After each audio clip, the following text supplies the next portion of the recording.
Aleluia. Amém? Amém? Chegou aquele momento gostoso. Como nós falamos lá para o meu sobrinho que é pequenininho, chegou a hora do papá. Chegou a hora do papá, né? Fecha teus olhos. Pai, mais uma vez te agradecemos, Senhor. Te agradecemos porque Tu é lindo, Tu é perfeito, Pai. Senhor, nosso coração está sedento, Pai. A nossa alma está sedenta, Senhor, da Tua palavra. De mais uma vez ouvir a Tua voz, porque o Senhor está falando, Pai, desde que começou este culto, através dos louvores, através das orações. O Senhor está ministrando em nós, Pai. Deus, continua e completa a Tua obra em nosso coração.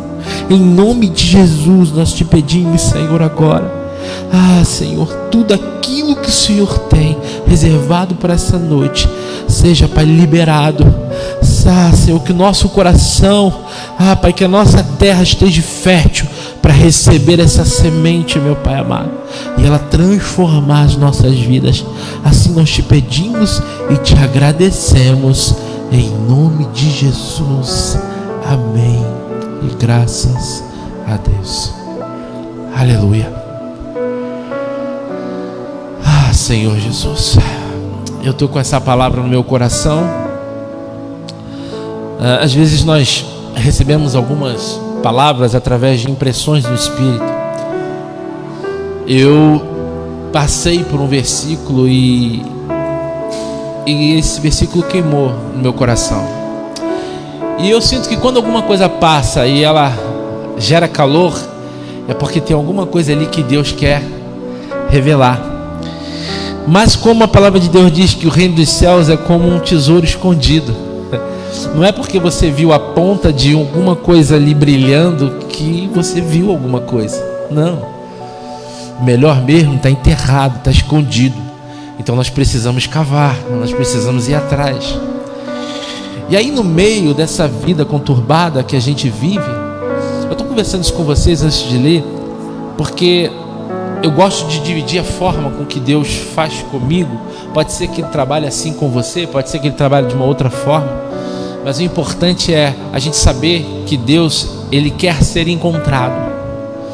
Ele não esconde as coisas da gente, Ele esconde as coisas pra gente,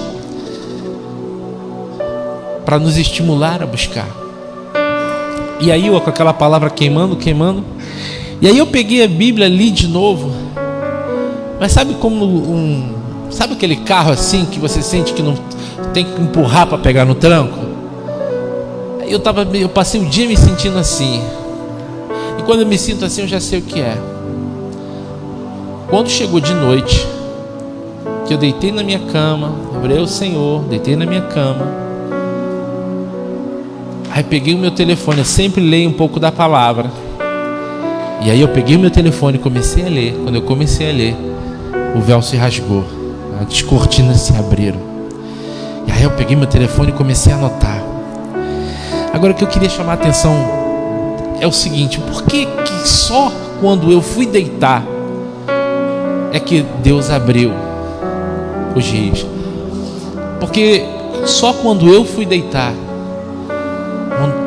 foi o momento que houve um silêncio dentro de mim para Deus poder falar. Os meus compromissos, as minhas distrações, as minhas responsabilidades estavam falando tão alto durante o dia todo. Deus passou o dia inteiro tentando falar comigo. E quando chegou ontem à noite, eu falei: Senhor, amanhã eu tenho que ministrar. E eu já senti qual é a palavra, mas e aí? Mas aí o Senhor falou: agora eu encontro espaço para poder falar. Todas as vezes que você pegar a palavra de Deus para ler na sua casa, para estudar, e que você não estiver entendendo nada, zela para oferecer a Deus a primazia, zela para oferecer a Deus exclusividade, e você vai ver a diferença de ler a Bíblia sem nenhuma preocupação, sem nenhum pensamento, sem nada competindo com a voz de Deus. As palavras vão saltar para você. E aí, a passagem que ele deu, antes, porém, teve um dia que a gente estava ministrando aqui, a gente estava falando de como que Deus nos vê espiritualmente. Nós falamos aqui sobre aquele cego de Betsaída, que ele foi curado em 2 etapas. Não sei se vocês lembram, eu não lembro qual foi o dia, mas o Senhor nos falou que primeiro o Senhor tocou nos seus olhos e perguntou: o que tu vês? Ele disse: eu vejo homens, mas os vejo como árvores que andam. E aí o Senhor foi e tocou novamente nos olhos dele, e aí sim ele começou a ver perfeitamente. Deus na realidade estava mostrando um processo de cura, porque todas as vezes que nós oramos aqui por cura, correto? Mas todas as vezes que nós pedimos ao Senhor cura, a resposta de Deus, ela nunca vem só na área física. Até porque quando Ele nos cura fisicamente, na realidade Ele está manifestando um sinal, chamando a nossa atenção para algo muito mais profundo, que é o quê? A nossa cura interior, a cura da nossa alma, o nosso resgate, a restauração da nossa comunhão com Ele, ou seja, a nossa visão espiritual. Ali Jesus cura aquele homem, mostrando para ele como Ele vê a gente. E na palavra de Deus você vai ver vários versículos e várias passagens que o Senhor Jesus, falando em parábolas, Ele usa a analogia de uma árvore, nos comparando a uma árvore, comparando a fé a uma semente. Ele sempre usa esse elemento da natureza para explicar como é que funciona a dinâmica do reino dos céus na nossa vida. De forma comparativa, Ele nos cultiva. Eu escrevi aqui, e hoje vamos novamente perceber como Deus nos vê, como árvores de seus jardins, cuidada para dar muitos frutos. Abre lá a palavra do Senhor no livro de Lucas, capítulo 13.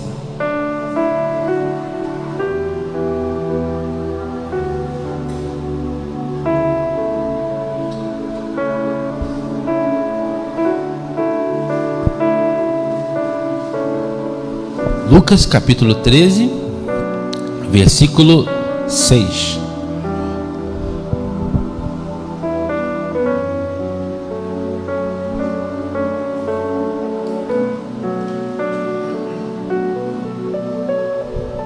Podemos ler? Diz assim: e dizia esta parábola.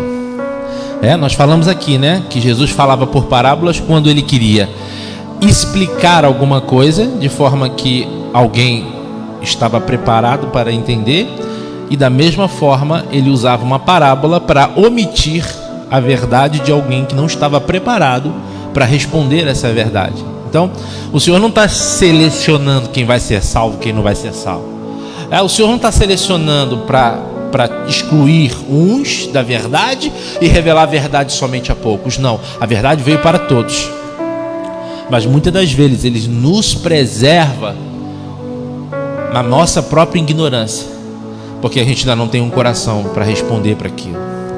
Mas vamos lá. E dizia esta parábola: um certo homem tinha uma figueira plantada na sua vinha, e foi procurar nela fruto. Não achando, e disse ao vinheteiro: eis que há 3 anos venho procurar fruto nesta figueira, e não acho. Corta. Por que ocupa ainda essa terra inutilmente? E respondendo ele, disse-lhe: Senhor, deixa este ano, até que eu a escave e a esterque, e se der fruto, ficará, e se não der, depois a mandarás cortá-la. Uma passagem bem interessante. Fala de uma figueira plantada no meio de uma vinha. E eu queria começar com vocês explicando uma coisa. Não sei se vocês perceberam, mas a parábola não fala de uma árvore que cresceu naturalmente. Ela fala de uma figueira que foi plantada intencionalmente no meio de uma videira. E como Jesus compara a mim e a você, Ele está falando na realidade que essa figueira somos eu e você. Quando Ele se refere a uma árvore que não dá fruto, Ele diz aqui que o dono da vinha foi a essa árvore, e chegando lá já havia sido 3 anos plantada ali e não deu fruto. E Ele falou: então corta. E aí então veio o que? O viticultor, aquele que cuida, aquele que está ali arando, aquele que está preparando, e fala para o dono: calma, me dá mais um ano, deixa eu preparar ela. Quem é esse viticultor? É Jesus. Porque a terra já estava no maligno, nós já estávamos condenados a sermos cortados e lançados fora. Mas o próprio Cristo veio ao Pai e falou: Pai, me dá mais um tempo, me dá mais um tempo para eu cuidar deles. Agora note uma coisa: uma figueira cultivada no meio de uma videira, e foi colocada ali intencionalmente. Entenda uma coisa: esse é um processo que Deus faz com todo aquele que Ele chama, prepara. Deus te chamou para ser diferente, não para ser igual. Ele te preparou e Ele te alimenta para te colocar em lugares que vão desafiar você, lugares que você vai se tornar o diferente, a diferente, por causa da sua forma de falar, da sua forma de julgar, das suas escolhas, da sua forma de trabalhar, da sua forma de fazer negócio. Você vai se sentir como se você fosse a única pessoa ali, e muitas das vezes o ambiente vai te pressionar, fazendo com que você pense que você é o errado. Ali só tinha ela para dar figo, só tinha ela para dar figo. E quando a gente está num lugar em que a gente só é crente, porque entenda uma coisa, é muito fácil a gente ser crente no meio de crente, é muito fácil chegar na igreja e ser cristão aqui dentro. Agora dá fruto lá fora, dá fruto no nosso trabalho, dá fruto hoje numa faculdade, então, meu Deus do céu, num curso.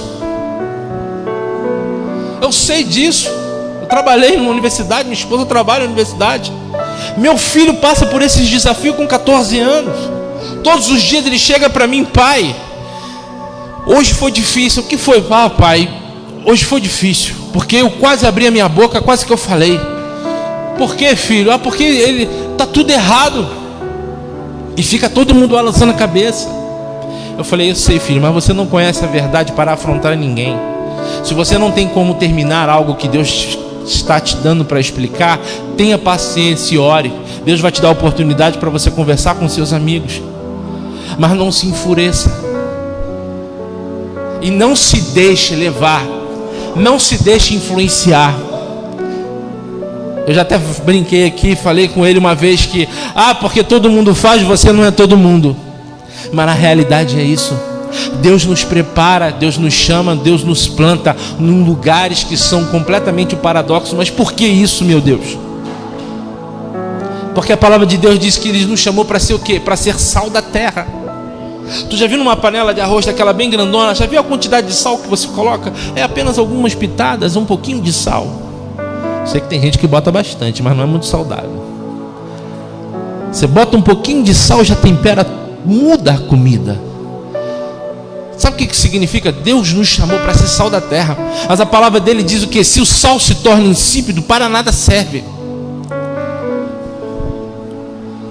Sim, sempre será um desafio.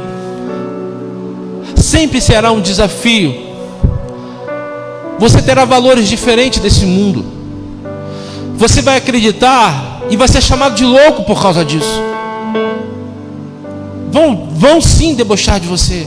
Ainda que hoje esteja até na moda ser evangélico. Até está na moda ser evangélico. Mas ser cristão fiel não está na moda, não. Aquele que é fiel é combatido, não é aceito. Entenda uma coisa: Deus vai te colocar nesses lugares. Você lembra? Tem uma pessoa que sempre vem no meu coração. Lembra de José? José era diferente. Por ser diferente, ele foi perseguido dentro da sua própria casa. Por que a Bíblia diz que um profeta, Jesus falou isso, um profeta não tem honra a não ser em sua própria casa? O primeiro lugar que você vai ser rejeitado quando você atravessa um novo nascimento é dentro da tua própria família. Potifar não, José foi rejeitado dentro de casa. Ele, quando conversava sobre os planos de Deus com a vida dele, aquilo que Deus falou a respeito dele afrontava a sua família. Ele foi vendido como escravo. Agora, o interessante é que você percebe que em toda a caminhada de José, ele não mudou a natureza que ele carregava dentro de si. Ele foi vendido como escravo, continuou obedecendo. Foi para a casa de Potifar e ali ele fez coisas que Potifar se agradou dele. Por quê? Porque ele continuou sendo uma bênção. Meu Deus do céu, como que eu conheço pessoas e eu me enquadro nisso? Porque eu já também tive comportamentos assim no passado. Não vamos aqui fingir que não é com a gente que Deus está falando, porque é com a gente. Porque a gente tem aquele hábito de querer fazer a vontade de Deus quando tudo está dando certo. Mas quando as coisas dão errado, será que eu continuo sendo fiel? Será que eu continuo querendo dar um bom testemunho? Meu Deus do céu, aquele homem foi acusado de forma mentirosa, foi retirado da casa de Potifar e lançado no cárcere. E sabe o que aconteceu com ele no cárcere? Continuou trabalhando bem, sendo organizado, limpou, organizou e acabou sendo o quê? Braço direito do carcereiro. Por quê? Porque ele continuou sendo na prisão a mesma coisa que ele era fora. Homem que não mudou a sua essência, continuou salgando a terra, continuou produzindo os figos que ele tinha para produzir, mesmo passando uma contradição na sua vida. Quantos, meu Deus do céu, e a nós mesmos em muitos momentos nos revoltamos quando as coisas não dão certo. Ah, não estou bem, não fala comigo que eu não estou bem. Poxa, por que você falou assim com o fulano? Ah, eu sou obrigado a estar sorrindo para todo mundo. Tudo bem, nós não somos de ferro, não. Nós temos um limite? Temos. Mas não podemos deixar de produzir fruto só porque as coisas não deram certo. Tu é figueira. Tu é videira, perdão. Tu é figueira no meio da videira. E se você continua produzindo os mesmos frutos, olha para a vida de José. Da prisão ele foi parar onde, meu Deus?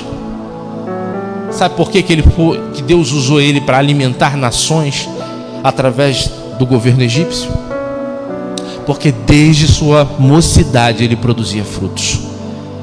Ele não mudou seu temperamento, ele não mudou. Ele foi chamado para ser e fazer uma coisa, e ele não deixou que as circunstâncias que ele viveu, os sofrimentos que ele passou, as feridas, as acusações, as chicotadas, os anos na cadeia, mudassem a identidade de quem ele era.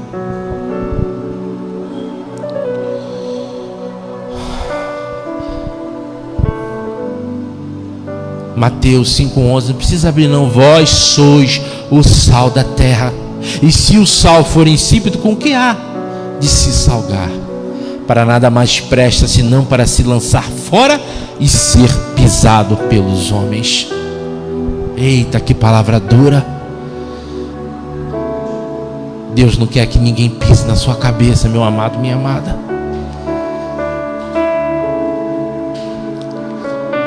Mas há uma boa notícia. Aleluia, Jesus. Há uma boa notícia que Deus trouxe para nós hoje, para você que está assistindo a gente, para você que está aqui hoje. Deus nos trouxe uma boa notícia. Sabe o que é? Ainda que Ele tenha permissão, ainda que o Senhor Jesus tenha permissão de te arrancar, Ele preferiu te trazer aqui hoje conversar com você, para te dar uma nova chance. Você leu lá no versículo em cima o que? 3 anos o dono vinha procurar fruto. Sabe o que nós já falamos sobre isso aqui? Que todo o processo de Deus na vida do cristão é sempre em 3 etapas. Lembra? O povo de Israel deixa isso de forma muito clara para nós. Quando você sai das prisões, quando você é liberto do pecado, é a primeira etapa. Quando você passa pelo seu deserto, no seu treinamento, quando você conhece a verdade, conhecereis a verdade, ela vos libertará. E aí a terceira etapa é quando você adentra a terra da promessa, quando você conquista aquilo que Deus te prometeu. São sempre 3 fases. Por isso que ele procurava 3 anos. Fala desse processo de Deus na nossa vida.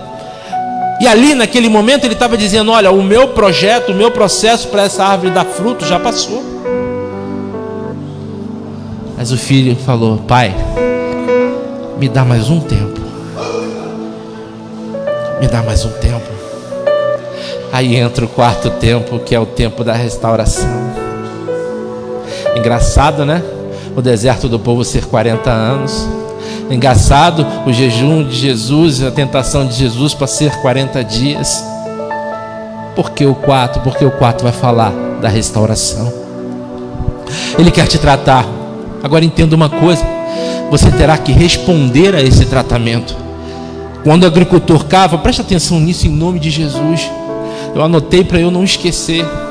Quando o agricultor cava ao redor, lembra que ele falou? Pai, deixa que eu esterque ela. O que é estercar? É você colocar adubo. Adubo é o que? É o cocô mesmo. É pegar dejetos, fezes de animais, ou até fezes humanas, e colocar ao redor da planta. E coloca esterco para adubar e fortalecer a muda. Ele na realidade está nutrindo a planta. Aquilo que poderia ser visto por nós como sem valor, na realidade é exatamente isso que pode te curar. Deus usa seu próprio problema, preste atenção nisso. Deus usa o seu próprio problema, a sua própria derrota, como estratégia para te fazer vencer de novo. Como assim, pastor? Bom, pastor, a palavra de Deus diz que quando ele chega, ele faz coisas novas. Sim, mas ele não começa do novo a partir do novo. Ele começa do novo, restaurando aquilo que está antes de você. Ele sabe o que ele faz? Lembra-te de onde caíste, lembra? Apocalipse diz, a igreja, acho que é Filadélfia, né? Lembra-te de onde caíste. A restauração começa aonde eu caí.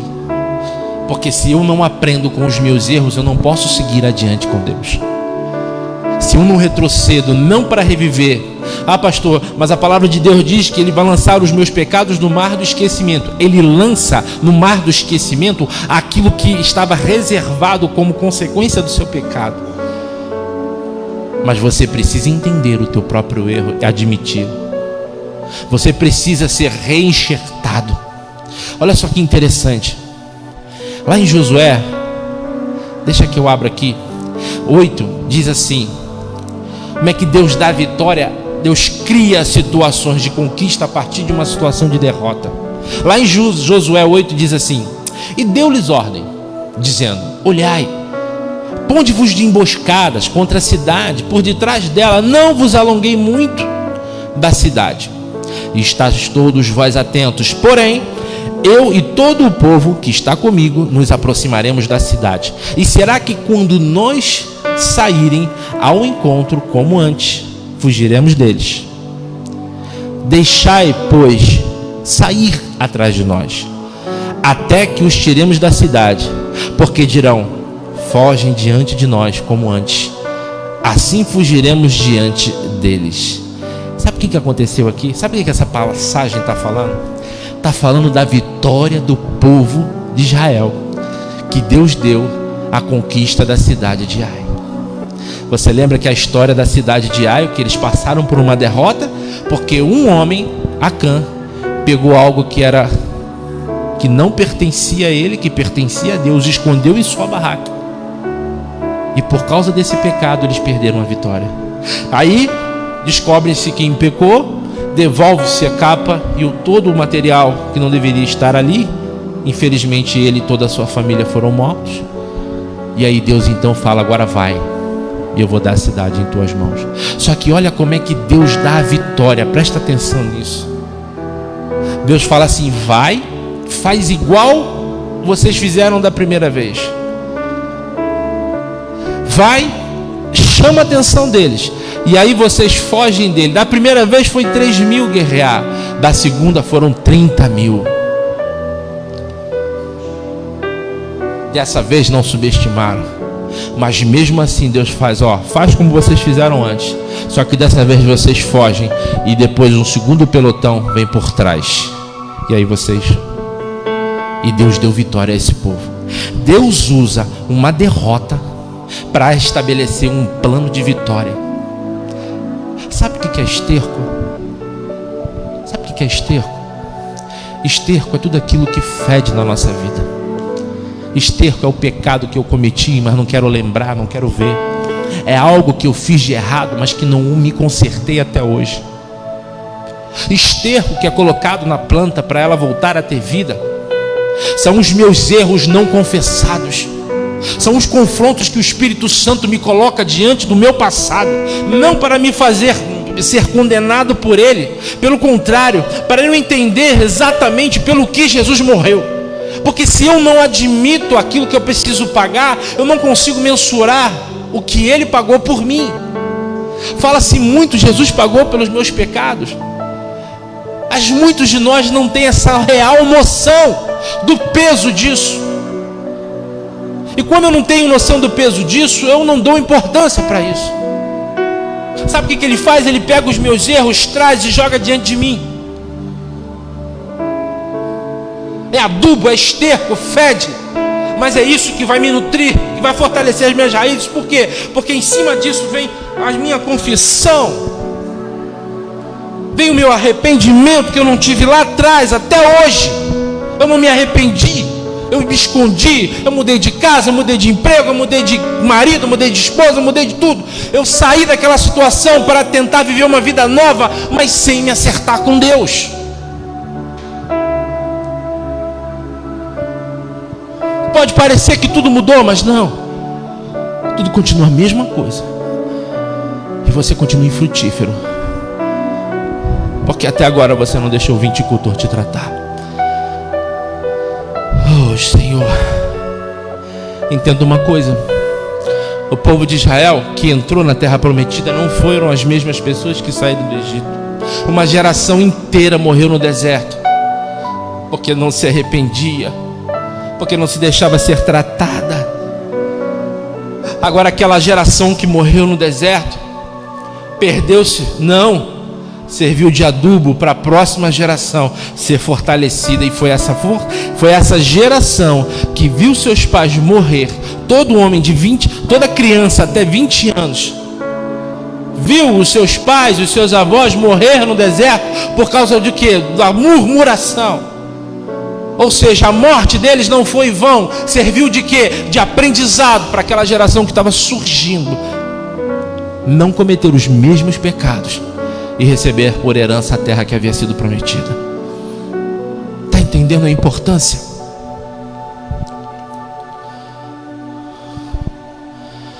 Eu coloquei aqui, atente. Pode ser o último ano que o viticultor tenta desenvolver você. O dono da lavoura certamente virá e requererá seus frutos. E aí, para encerrar, eu comecei a até escrever aqui, eu comecei a lembrar de quando eu cheguei aqui. Eu me vi nessa situação.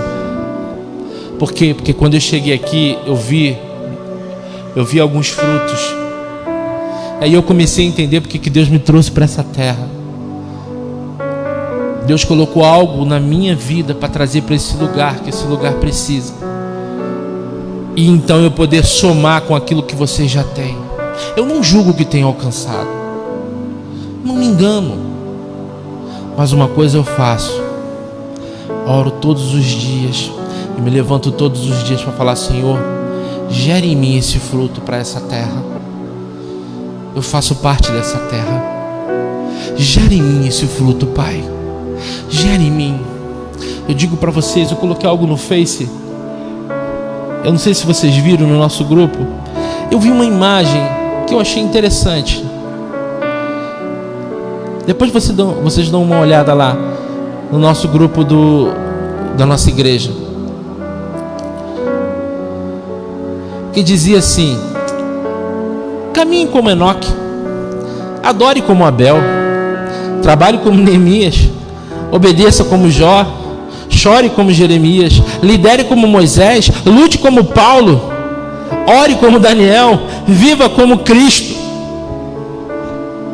Aí você olha e fala: meu Deus, um ser humano consegue ter todas essas virtudes, todas as qualidades nele mesmo? Eu olhei essa imagem e comecei a falar com Deus. Aí o Senhor começou a falar comigo, ainda falou assim: coloca agora, escreve para eles. Aí eu botei: eu sei o que você pensou, ninguém consegue ser tudo isso, mas perceba que tudo isso está no corpo de Cristo. Ali tem um Enoque que me ensina a caminhar, um Abel que me ensina a adorar, um Neemias que me ensina a trabalhar, e assim sucessivamente. Mas o mais importante é que ali tem Cristo, que resume tudo isso em si mesmo, morrendo por você, para te incluir no seu corpo, para que você possa ter acesso a tudo isso. Sabe o que Jesus está falando para a gente? Paulo pode ser um Neemias, Disseu pode ser um Josué, Pinho pode ser um Moisés, você pode ser uma Ruth, e eu aprendo com vocês. Eu tenho um figo que eu trouxe para vocês. Vocês têm uma vinha que eu preciso. E sabe quando nós somos completos? Quando somos um corpo. É por isso que não podemos deixar de congregar. É por isso que a gente não pode se afastar um dos outros. Por isso que a palavra de Deus diz que quem se isola insurge-se contra a própria sabedoria. Porque você isolado, você perde o acesso a todos esses recursos e se torna apenas um figo. Aqui nós nos fortalecemos, porque aqui nós nos completamos uns aos outros. Quando eu tenho consciência, quando Deus nos trouxe para cá, Ele colocou algo no nosso coração que essa terra precisava. Mas eu também tenho consciência de quando eu vim para cá, eu precisava de algo que só vocês podem me dar. Então eu sei que Deus, Ele é perfeito em todos os seus caminhos. Todos os seus caminhos são perfeitos. Agora te digo uma coisa: fale com Deus, se arrependa, confesse. É necessário. Confesse que você se tornou infrutífero, que acabou se misturando e se contaminando, mas que hoje você deseja fazer um novo pacto com Deus. Hoje você deseja ser quem Deus te separou para ser. Peça a Ele mais um ano, porém um ano de resgate, de restauração, um ano de novas atitudes. Sabe por quê? Porque Deus é bom e tudo que Ele quer é restaurar a gente. Você sempre vai ter esse desafio de se sentir indo na contramão, mas não se sinta mal. Você foi colocado para ir na contramão deste mundo. Não esmoreça, não enfraqueça, não entre no efeito manada. Efeito manada é aquilo: tá todo mundo indo para um lugar, eu vou também porque todo mundo está indo. Deus não te chamou para ser todo mundo. Deixa Ele reviver você. Amém? Vamos ficar de pé? Aleluia, Jesus.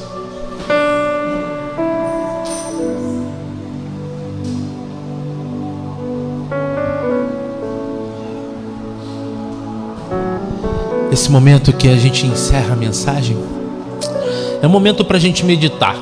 É um momento para a gente parar e pensar nos nossos caminhos, pensar na nossa vida de cristão. Que tipo de cristão eu tenho sido? Que tipo de filho? Que tipo de servo eu tenho sido? Será que eu tenho entregue? Será que eu tenho distribuído aquilo que eu recebi?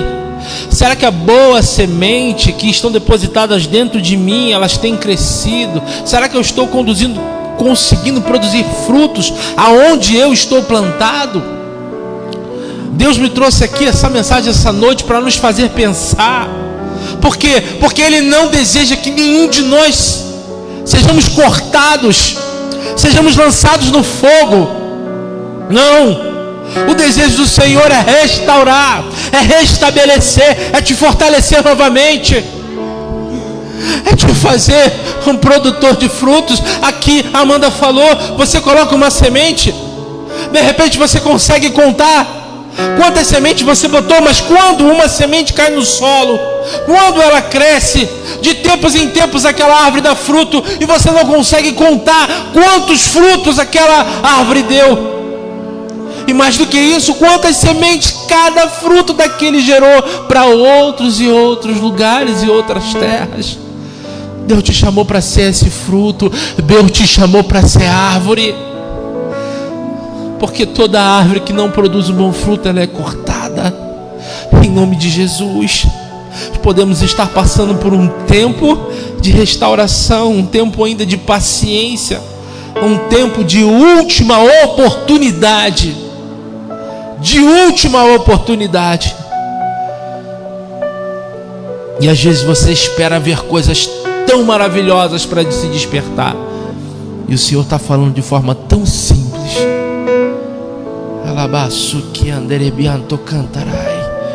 Assim, muitas das vezes achamos que precisamos fazer coisas tão enormes para Deus, quando Deus está falando: apenas me obedeça, apenas ouça a minha voz.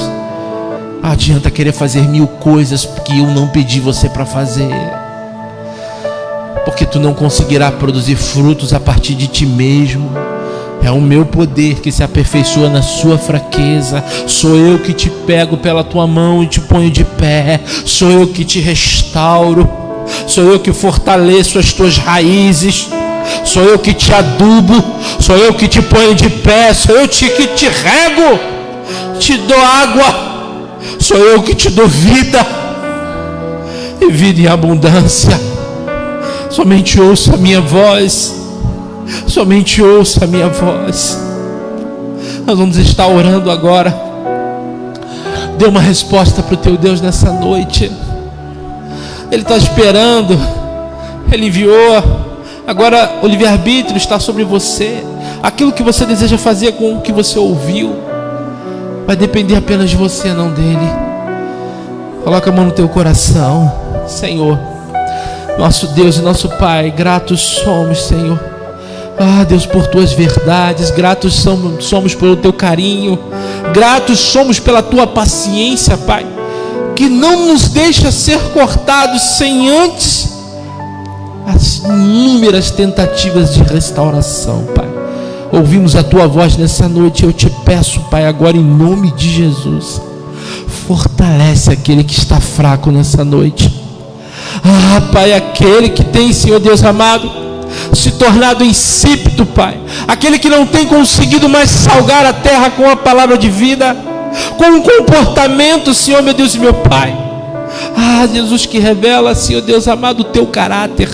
Em nome de Jesus, Pai, fortalece, restaura. Olha aí os teus filhos, Pai, que nesse momento falam contigo, aqueles que estão aqui, aqueles que estão ouvindo a gente pela internet, Pai, em nome de Jesus, Senhor, haja vida, Senhor. Muitos e muitos frutos passem a ser gerados de cada alma, Senhor Deus, aqui presente. Em nome de Jesus, Senhor, restaura, fortalece teus filhos. Pelo teu grande amor, Senhor, te pedimos, Deus, e te agradecemos nessa noite, Senhor. Muito obrigado, Pai, por todo o teu amor. Muito obrigado pelo teu perdão e por insistir em nós. Assim nós te pedimos, Senhor, e te agradecemos em nome de Jesus. Amém. Graças a Deus. Amados, guarde essa palavra no teu coração. Vai para casa. É uma palavra simples, mas ela não é rasa. Se você quiser ouvir de novo, vai estar lá no nosso Facebook. Bota, ouça de novo. A diferença de uma semente que cai em boa terra é quando essa terra cultiva a semente. E cultivar é meditar.